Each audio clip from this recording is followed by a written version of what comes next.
India voice, आपकी सोच, आपकी आवाज। नमस्कार, इंडिया वॉइस देख रहे हैं आप और मैं हूं आपके साथ प्रज्ञा मिश्रा। बुलेटिन की शुरुआत करेंगे बड़ी और अहम खबर के साथ। तो सबसे पहले बात कर लेते हैं राष्ट्रपति द्रौपदी मुर्मू के प्रस्तावित मथुरा वृंदावन दौरे को लेकर जिला प्रशासन ने तैयारियां तेज कर दी है। राष्ट्रपति के 3 दिवसीय प्रवास के दौरान सुरक्षा व्यवस्था और अन्य व्यवस्थाओं का लगातार निरीक्षण किया जा रहा है। वहीं दौरे के दौरान राष्ट्रपति वृंदावन में दर्शन करने के साथ साथ गोवर्धन हिल की परिक्रमा और दर्शन भी करेंगे। इसे देखते हुए प्रशासन ने गोवर्धन परिक्रमा मार्ग पर विशेष साफ सफाई और व्यवस्थाएं दुरुस्त करने के निर्देश दिए हैं। जिला प्रशासन की ओर से शहर की सड़कों की साफ सफाई, पैच मरम्मत, डिवाइडरों की रंगाई पुताई और सौंदर्यीकरण का कार्य शुरू करा दिया है। विशेष रूप से वृंदावन से गोवर्धन रोड तक सड़कों के किनारे गमले लगाने, दीवारों पर वॉल पेंटिंग कराने और डिवाइडरों की रंगाई पुताई का कार्य तेजी से कराया जा रहा है। साथ ही अवैध रूप से लगे होर्डिंग हटाने के लिए भी विशेष अभियान चलाने के निर्देश दिए गए हैं।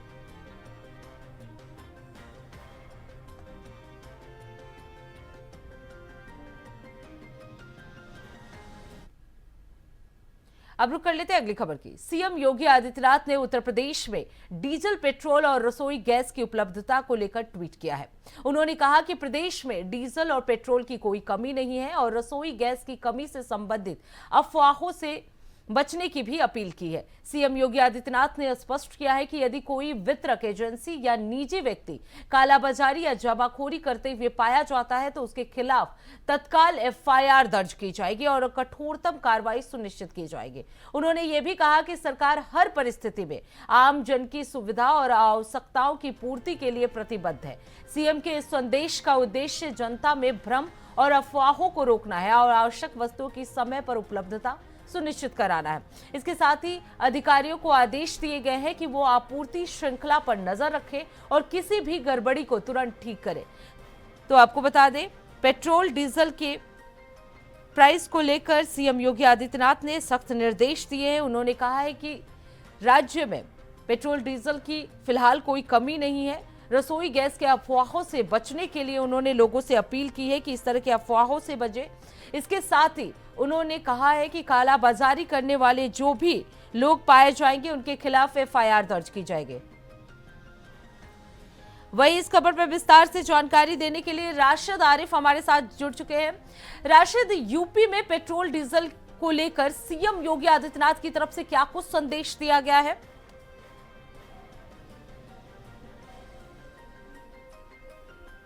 नहीं, देखिए प्रज्ञा, आपको बता दें, मुख्यमंत्री योगी आदित्यनाथ ने आज सुबह एक ट्वीट किया, क्योंकि उत्तर प्रदेश में जिस तरह से भ्रामक खबरें फैलाई जा रही हैं पेट्रोल, डीजल और एलपीजी गैस को लेकर, उसके बाद में मुख्यमंत्री योगी आदित्यनाथ का एक ट्वीट आता है और वो बताते हैं कि उत्तर प्रदेश में देखिए एलपीजी गैस की बात की जाए, डीजल पेट्रोल की बात की जाए, सभी चीज है, किसी तरह की भ्रामक खबर न फैले। लोगों से अपील भी एक तरह से उन्होंने की है कि अगर कोई भ्रामक खबर इस तरह की फैलाता है तो उसके बहकावे में आप लोग ना हो। अगर कोई आदमी कालाबाजारी करता है तो उसके खिलाफ कठोरतम कार्रवाई होगी। देखिए, आपको बता दें, मुख्यमंत्री योगी आदित्यनाथ जब से ये अफवाहों का दौर शुरू हुआ है, तमाम बार मीटिंग कर चुके हैं, बैठक कर चुके हैं, अधिकारियों को दिशा निर्देश दे चुके हैं। हालांकि एलपीजी गैस जो है 25 दिन में जो 21 दिन से 25 दिन में जो आती थी वो 27 दिन हो गया। उसमें कुछ लोगों को भ्रम ये हुआ कि गैस जो है उनकी बुक नहीं हो रही है, तो ये बताया गया कि सर्वर में तकनीकी खराबी की वजह से ये नहीं हो पा रही थी बुक। दूसरी चीज बता दें आपको, जिस तरह से कई जगह के विजुअल्स हम लोगों ने वीडियो देखे कि लोग लाइन में लगे हुए, क्योंकि देखिए रमजान का महीना चल रहा है, उसके बाद में नवरात्र है, तमाम त्योहार है, तो उसको लेके भी लोग जो है सिलेंडर ज्यादा से ज्यादा अपने घर में भर के रखना चाह रहे हैं। देखिए, आपको बता दें कि किसी तरह की कोई भी दिक्कत नहीं है, उत्तर प्रदेश में तमाम चीजें मौजूद है। अगर बात की जाए रसोई गैस, इसके लिए परेशान होने की जरूरत नहीं है। आला अधिकारी से लेकर मुख्यमंत्री योगी आदित्यनाथ खुद ये ऐलान कर रहे हैं कि उत्तर प्रदेश में सभी चीज़ें मौजूद है। लेकिन होता यह है कि जब कहीं से वीडियो वायरल होते हैं, या तमाम जगह का हमने देखा है कि वीडियो वायरल हुए बिहार और बगा तमाम जगह के, तो उसी के बाद में एक अफरा तफरी का माहौल हो गया। देखिए, एजेंसियों पे हमने देखा है, तमाम जगह एजेंसियों पे भीड़ है। देखिए, एजेंसियों पे भीड़ इस वजह से भी है क्योंकि मुख्यमंत्री योगी आदित्यनाथ ने होली में एक बड़ा पैकेज जो है वो लोगों को दिया था। तो कहीं ना कहीं देखिए, जो आयुष्मान योजना, तमाम योजना जो सरकार चला रही है उसी के तर्ज पे उज्ज्वल योजना के अंतर्गत एक बड़ा पैकेज दिया था। जब तक कि आपके जो सिलेंडर आप लेते हैं केवाईसी नहीं होगा जी, तब तक कि आपके अकाउंट में पैसा नहीं होगा। तो बहुत से लोग ऐसे हैं जो केवाईसी के लिए भी लाइन लगाए, लेकिन खबर ये फैली कि एलपीजी सिलेंडर जो है, गैस जो है वो कहीं ना कहीं उसकी किल्लत है, जिसके बाद में एक अफरा तफरी का माहौल हुआ, लोगों ने लाइन लगाना शुरू कर दी। जी प्रज्ञा। बिल्कुल राशिद, क्योंकि जिस तरीके से आप बता रहे हैं कि जमाखोरी और कालाबाजारी भी जो है वो भी देखने को मिल रहा है, अब इसे लेकर सरकार किस तरह के उपाय कर रही है, किस तरह से जमाखोरी और कालाबाजारी को रोकने की कोशिश कर रही है?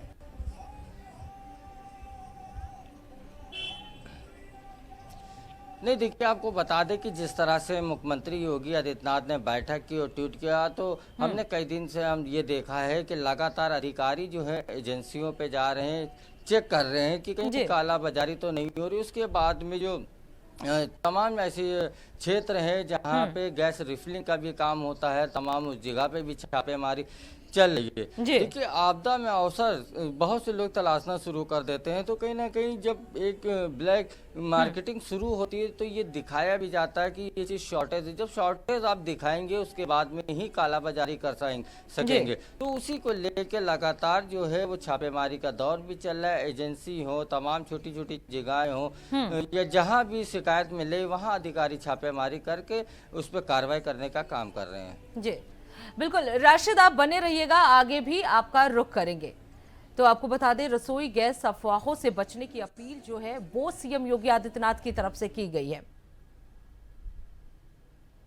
अब रुक कर लेते हैं अगली खबर की। आज लखनऊ को बड़ी सौगात मिलने वाली है। आपको बता दें, ग्रीन कॉरिडोर के दूसरे चरण का लोकार्पण किया जाएगा। रक्षा मंत्री राजनाथ सिंह जो है इसका लोकार्पण करेंगे। सीएम योगी आदित्यनाथ भी इस कार्यक्रम में शामिल होंगे। तो झूलेलाल वाटिका में 4:30 बजे ये लोकार्पण किया जाएगा। तो लखनऊ को आज एक बड़ी विकासात्मक सौगात मिलने जा रही है। शहर के ग्रीन कॉरिडोर परियोजना के दूसरे चरण का आज लोकार्पण किया जाएगा। इस अवसर पर आपको बता दें, राजनाथ सिंह मुख्य अतिथि के रूप में शामिल होकर परियोजना का उद्घाटन करेंगे। वहीं कार्यक्रम में सीएम योगी आदित्यनाथ भी मौजूद रहेंगे। लोकार्पण समारोह शाम करीब 4 बजे झूलेलाल वाटिका में आयोजित किया जाएगा। ग्रीन कॉरिडोर के दूसरे चरण के शुरू होने से शहर में ट्रैफिक व्यवस्था को बेहतर बनाने और आवागमन को सुगम करने में भी मदद मिलेगी। आपको बता दें, प्रशासन ने कार्यक्रम को लेकर सभी तैयारियां पूरी कर ली है और सुरक्षा के व्यापक इंतजाम जो है वो किए गए हैं।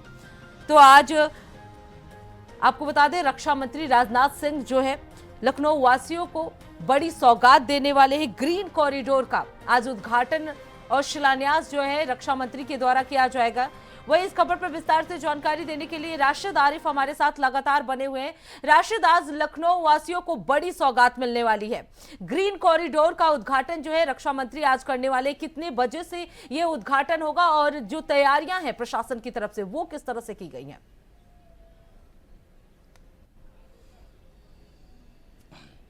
नहीं, देखिए बिल्कुल प्रज्ञा, आपको बता दें लखनऊ के ग्रीन कॉरिडोर का जो है आज उद्घाटन होता है। देश के रक्षा मंत्री राजनाथ सिंह और लखनऊ के सांसद, लोकप्रिय सांसद राजनाथ सिंह जो है आज उद्घाटन करेंगे। देखिए तैयारी जो है वो काफ़ी समय से चल रही है और कहीं ना कहीं उद्घाटन पहले होना था, लेकिन कुछ वजह से अभी नहीं हुआ, तो आज ये उद्घाटन होगा। देखिए रक्षा मंत्री जो है वो लखनऊ पहुँच चुके हैं। सबसे पहला कार्यक्रम जो उनका लगा हुआ है वो आपको बता दें गोल्फ सिटी में CMS स्कूल में लगा हुआ है। CMS स्कूल में वो शिक्षक जो है कैंपस का उद्घाटन करेंगे। उसके बाद में दोपहर में जो है वो आपको बता दें ग्रीन कॉरिडोर का जो है उद्घाटन करेंगे। देखिए यहाँ पे पूरी तैयारी CMS में हो चुकी है। उसी के बाद में देखिए गीता गांधी जो है वो यहाँ पे मौजूद है, तमाम लोग मौजूद हैं।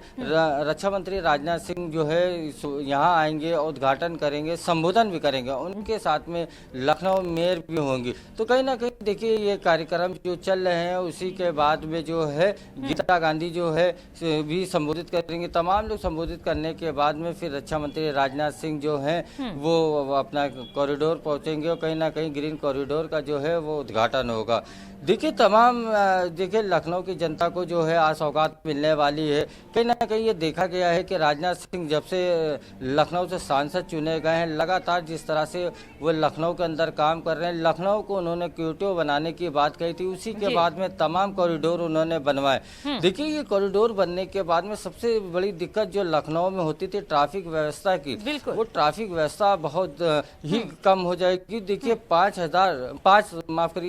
लाख के लोगों को इसका फायदा मिलेगा। हालांकि फेज 2 ये है, फेज 3 और फेज 4 भी जाएगा। तो उसी सब चीज़ों को लेकर तैयारी भी की जा रही है। लगातार लखनऊ में ट्रैफिक बर्डन जो है बहुत ज़्यादा था, उसको कैसे कम किया जाए उस पर लगातार जो है काम किया जा रहा है। देखिए कहीं ना कहीं, देखिए लखनऊ के अंदर आप बड़े शहरों में कहीं भी चले जाइए तो वहाँ की सबसे अच्छी चीज़ ये होती है कि वहाँ पर ट्रैफिक ना हो। तो लखनऊ में ट्रैफिक से कैसे निजात मिले, क्योंकि आपने देखा होगा पुराना लखनऊ, ये तमाम चीज़ें ऐसी है जिसकी वजह से ट्रैफिक बहुत ज़्यादा रहता है। तो उसको कम करने की वजह से कहीं ना कहीं जो कॉरिडोर बनाए जा रहे हैं और तमाम ऐसे ब्रिज बनाए जा रहे हैं जिसको लेके लोगों को बड़ा ही फायदा मिलने वाला है। जी बिल्कुल राशिद, क्योंकि जिस तरीके से आप बता रहे हैं कि वाकई जो पुरानी लखनऊ है इन सब जगहों पे जाम जो है वो काफ़ी देखने को मिलता है। अगर बात की जाए इस ग्रीन कॉरिडोर की, तो ये ग्रीन कॉरिडोर अगर बनता है तो सबसे ज़्यादा जो इलाका है वो कौन सा लाभान्वित होगा और किस तरह से, मतलब ये जो अगला फेज होगा उसका काम कब तक पूरा हो जाएगा?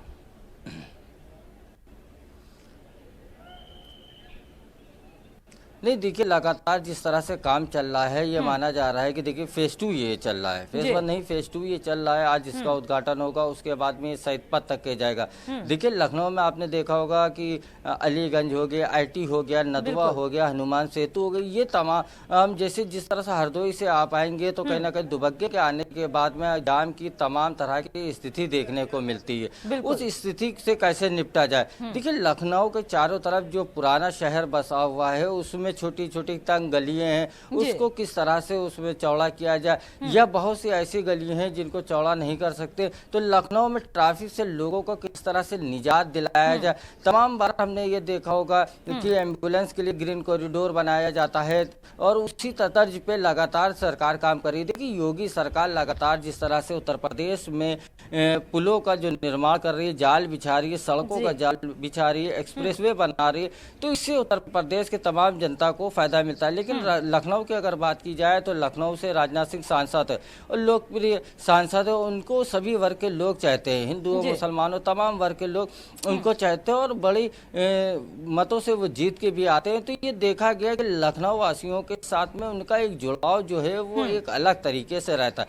लखनऊ में लगातार, देखिए देश में तो वो काम कर रहे हैं, रक्षा के क्षेत्र में तमाम चीजें वो कर ही रहे हैं, लेकिन लखनऊ की जब बात आती है तो कहीं ना कहीं लखनऊ से एक जुड़ाव ज्यादा रहता है, क्योंकि अटल बिहारी वाजपेयी का भी लखनऊ से जुड़ाव था। तो इसी वजह से लखनऊ के अंदर जिस तरह से काम किए जा रहे हैं, पुलों के निर्माण किए जा रहे हैं, ग्रीन कॉरिडोर बनाए जा रहे हैं, तमाम ऐसी चीजें की जा रही हैं जिससे लोगों को फायदा मिल रहा है। जी प्रिया। बिल्कुल राशिद, अगर बात की जाए फ्लाईओवर की तो मुंशी पुलिया के निर्माणाधीन फ्लाईओवर भी बनाए जा रहे हैं, उनका काम कितना पूरा हुआ है, वो कब तक तैयार हो जाएगा?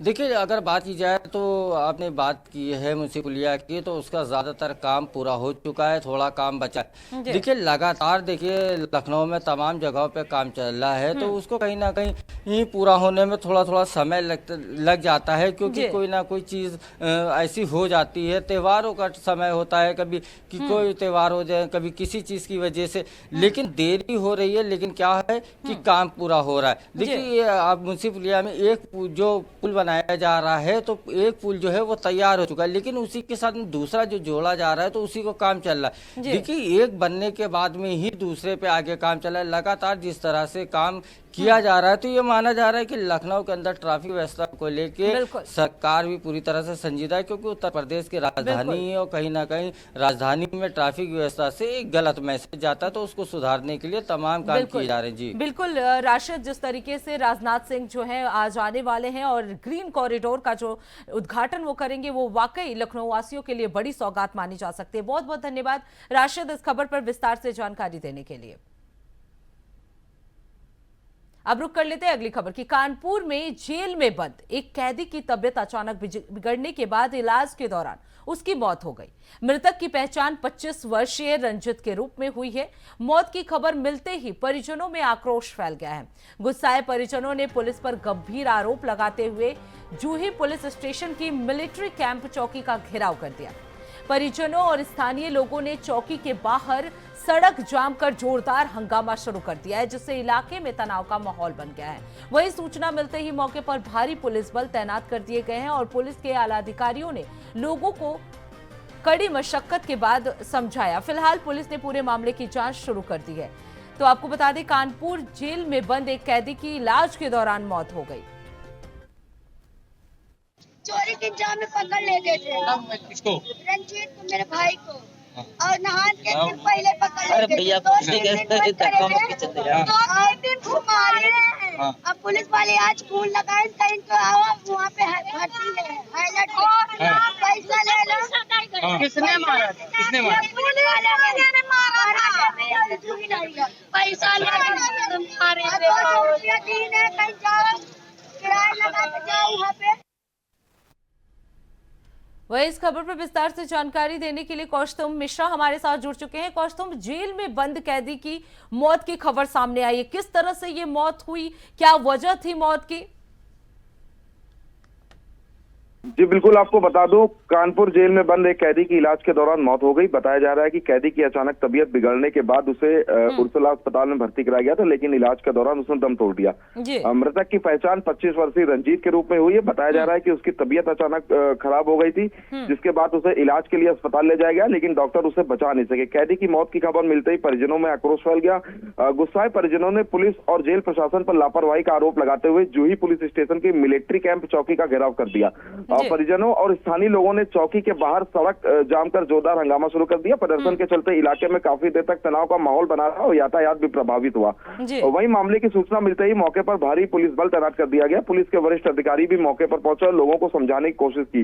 काफी मशक्कत के बाद पुलिस ने लोगों को शांत कराया और स्थिति को नियंत्रण में लिया।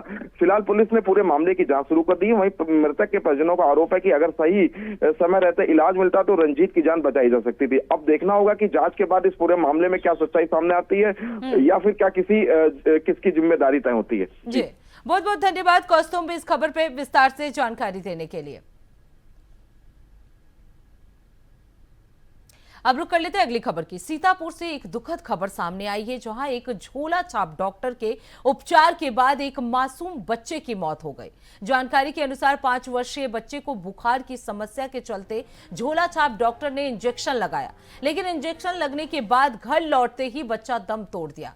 परिजनों की शिकायत पर पुलिस ने शव को पोस्टमार्टम कराया और ये मामला जिले के लहरपुर थाना क्षेत्र का बताया जा रहा है। परिजनों ने कहा है कि मामले की गंभीरता से जांच की जाए और जिम्मेदारों के खिलाफ सख्त कार्रवाई की जाए। तो आपको बता दें, झोला छाप डॉक्टर के इलाज के चलते एक मासूम बच्चे की जो है वो मौत हो गई है।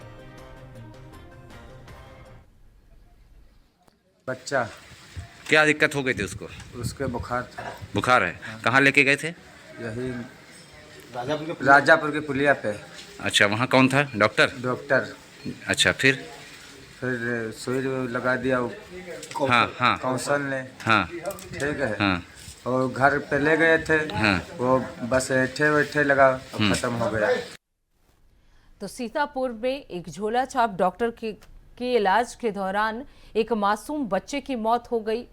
परिजनों में खासा गुस्सा है और वो मामले की गंभीरता से जांच करने की अपील कर रहे हैं। जिम्मेदारों के खिलाफ सख्त कार्रवाई की मांग जो है वो कर रहे हैं। तो ये पूरा मामला लहरपुर जनपद सीतापुर का बताया जा रहा है, जहां इंजेक्शन के बाद बच्चे की मौत हो गई। झोला छाप डॉक्टर के इलाज से इस मासूम की मौत हुई है। वही इस खबर पे विस्तार से जानकारी देने के लिए नंद किशोर नाग हमारे साथ जुड़ चुके हैं।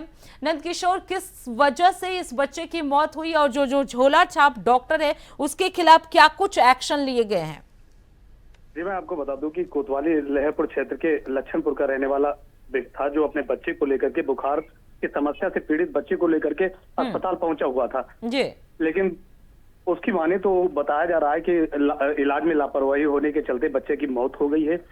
हालांकि इसकी सूचना लगते ही प्रशासन मौके पर पहुंचा है और कार्रवाई की बात कह रहा है, लेकिन हालांकि जांच पड़ताल की बात कही जा रही है और दोषियों के खिलाफ कड़ी कार्रवाई की भी बात कही जा रही है। अब देखने वाली बात होगी कि ऐसे मामलों पर अंकुश लगाने के लिए प्रशासन किस प्रकार के कदम उठाती है और कार्रवाई होता है या फिर ठंडे बस्ते में चले जाते हैं ये। बिल्कुल नंद किशोर, क्या इट मींस के अभी तक डॉक्टर के खिलाफ कोई एक्शन नहीं लिया गया है इस मामले में? जिस तरीके से अगर प्रशासन की बात कही जाए तो पीएम के लिए 100 को भेज दिया गया है और पोस्टमार्टम रिपोर्ट आने के बाद में स्थितियां स्पष्ट हो पाएंगी और कार्रवाई की बात लगातार कही जा रही है कि अस्पताल को बंद करने की बात भी कही गई है और करने की पूरी कोशिश भी की जा रही है। अब देखने वाली बात होगी कि इस मामले को कहां तक खींच पाते हैं और क्या इस पर कड़ी कार्रवाई होती है या फिर ठंडे बस्ते में डाल दिया जाता है, क्योंकि इससे पहले भी कई प्रकार के लहरपुर में जो प्राइवेट अस्पताल है उन पर कार्रवाई हुई, लेकिन दूसरे और तीसरे दिन उन अस्पतालों को खोल दिया गया। लेकिन अब प्रशासन के पर लोगों के द्वारा दबाव बनाया जा रहा है और पीड़ित परिवार के साथ लोग खड़े हो रहे हैं। अब देखने वाली बात होगी कि प्राइवेट अस्पतालों पे किस प्रकार से कार्रवाई की जा सकती है। जी बहुत बहुत धन्यवाद नयन किशोर इस खबर पर विस्तार से जानकारी देने के लिए। अब रुक कर लेते अगली खबर की। बदायूं के मूसाझाग थाना क्षेत्र के सैंजनी स्थित एचपीसीएल प्लांट में जनरल मैनेजर सुधीर गुप्ता और सहायक मैनेजर हर्षद मिश्रा की हत्या मामले में पुलिस ने बड़ी कार्रवाई की है। आपको बता दें, मामले में लापरवाही बरतने के आरोप में थाना प्रभारी निरीक्षक अजय कुमार और हल्का प्रभारी उप निरीक्षक धर्मेंद्र कुमार को निलंबित कर दिया गया है। घटना की जांच रजनीश कुमार उपाध्याय को सौंपी गई है। पुलिस ने हत्या के आरोपी अजय प्रताप सिंह को इस मामले में गिरफ्तार कर लिया है। बताया जा रहा है कि आरोपी पहले एचपीसीएल प्लांट में वेंडर का काम करता था, लेकिन कुछ महीने पहले उसे हटा दिया गया था। इसी रंजिश में उसने प्लांट मैनेजर और सहायक मैनेजर को 3 गोलियां मारकर हत्या कर दी। पुलिस मामले की आगे की जांच कर रही है।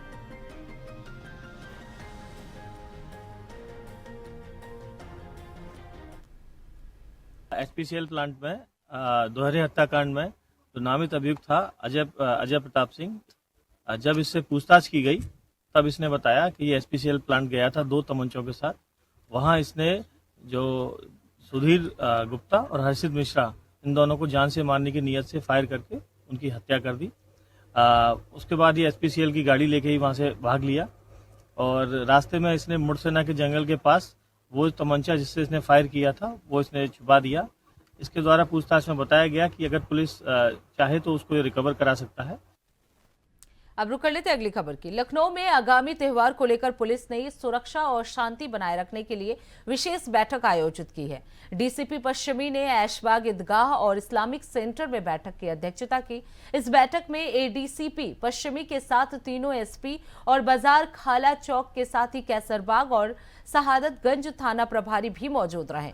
पुलिस ने धर्मगुरु और संभ्रांत नागरिकों के साथ बातचीत किया और सभी से अपील की कि त्योहारों को शांति और आपसी भाईचारे के साथ मनाया जाए। साथ ही कानून व्यवस्था बनाए रखने में पुलिस का सहयोग देने का भी मांग किया गया है।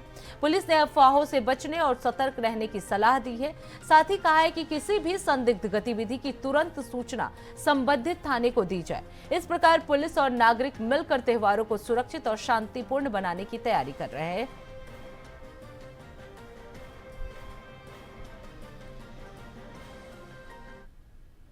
अब रुक कर लेते अगली खबर की। जौनपुर में अलविदा जुमे की नमाज को लेकर मुस्लिम धर्मगुरुओं ने लोगों से शांति और व्यवस्था बनाए रखने की अपील की है। धर्मगुरुओं ने सोशल मीडिया के माध्यम से संदेश जारी कर कहा है कि नमाज पढ़ते समय प्रशासन और न्यायालय की गाइडलाइन को पूरी तरह से पालन किया जाए। उन्होंने लोगों से अनुरोध किया कि किसी भी स्थिति में सड़कों या सार्वजनिक स्थानों पर नमाज ना अदा करें। कोर्ट के आदेशों का पालन करते हुए सभी लोग अपनी अपनी मस्जिदों में निर्धारित समय के अनुसार ही जुमे की नमाज पढ़ें। धर्मगुरुओं ने कहा कि आपसी भाईचारा और कानून का सम्मान बनाए रखना सभी की जिम्मेदारी है। वहीं प्रशासन ने भी सुरक्षा व्यवस्था को लेकर तैयारियां पूरी कर ली हैं और लोगों से शांति और सहयोग बनाए रखने की अपील की है।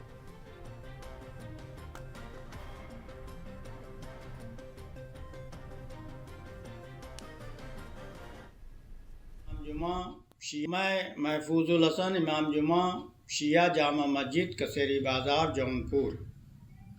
इंशाअल्लाह मोमिनीन से दरख्वास्त है, कल अज़ान जो है वो 12:08 पे है और नमाज जो है वो खुतबा इंशाअल्लाह 12:45 पे शुरू होगा और नमाज जो है उसके बाद होगी। तमाम मोमिनीन को इत्तला दी जाती है कि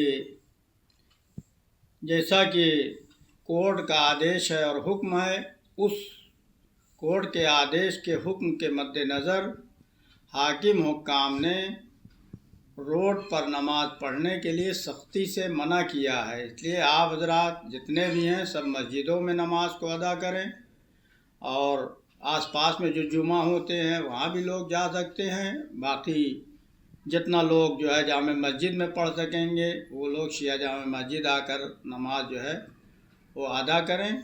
मैं पेश इमाम फैसल कमर सिद्दीकी मस्जिद जामुल शक और शाहीदगाह जौनपुर, आप लोगों से गुजारिश है कि अलविदा और ईद की नमाज अपनी अपनी मस्जिद और अपनी अपनी ईदगाह में अदा करें। नमाज रास्ते के ऊपर न अदा करें, ये कोर्ट का आदेश है। मेरी आप लोगों से गुजारिश है कि इस पर अमल करें। आप लोगों को रमज़ान और अलविदा और आने वाली ईद की मुबारकबाद देते हैं।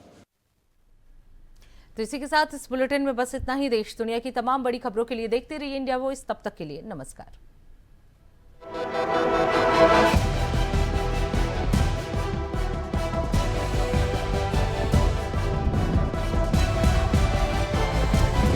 इंडिया वॉइस, आपकी सोच, आपकी आवाज।